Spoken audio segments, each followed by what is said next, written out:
এখানে আমরা কানমোনা হারাবতী খালের খনন কাজ শুরু করলাম।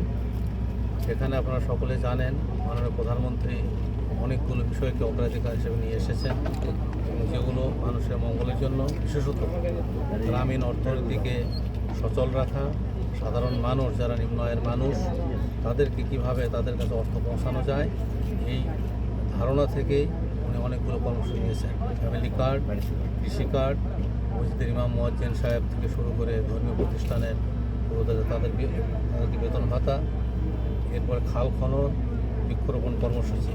আপনারা জানেন আমাদের যে আলুর ব্যাপক ক্ষতি হয়েছে সেটা শুধুমাত্র আমাদের ড্রেনেজ সিস্টেমটা ঠিক ছিল না। আমাদের খালগুলো যদি সচল থাকতো তাহলে আলুর আমাদের চাষিরা এত ক্ষতিগ্রস্ত হতো না। সরকার চেষ্টা করছে এখানে আলুতে যারা ক্ষতিগ্রস্ত হয়েছে তাদেরকে কীভাবে তাদের রিহ্যাবিলিটেট করা যায় সেই ব্যবস্থা করার জন্য, এবং আমাদের দেশে যে 15-20 লক্ষ টন অতিরিক্ত আলু আবাদ হয় সেটি কীভাবে ব্যবহার করে দেশে বিদেশে বা কীভাবে ব্যবহার করে এটিকে আমরা আলুর দাম ঠিক রাখতে পারি এবং কৃষকের যাতে কৃষক ভাইদের যাতে কোনো ক্ষতির সম্মুখীন না হয় সেই ব্যবস্থা করার জন্য এই কর্মসূচিগুলো মাননীয় প্রধানমন্ত্রী নিয়েছেন।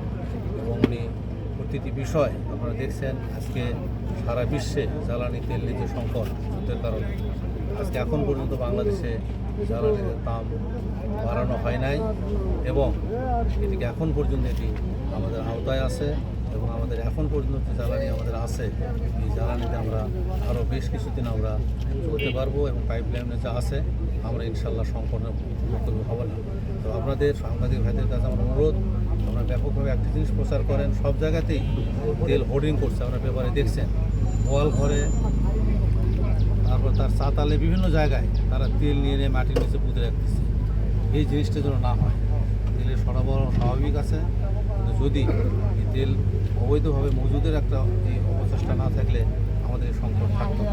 এই দেশের সকল সংকট সকলকেই সম্মিলিতভাবে এখান থেকে উঠে আসতে হবে। মাননীয় প্রধানমন্ত্রী বারবার বলছেন আমার সরকার সকলের সরকার।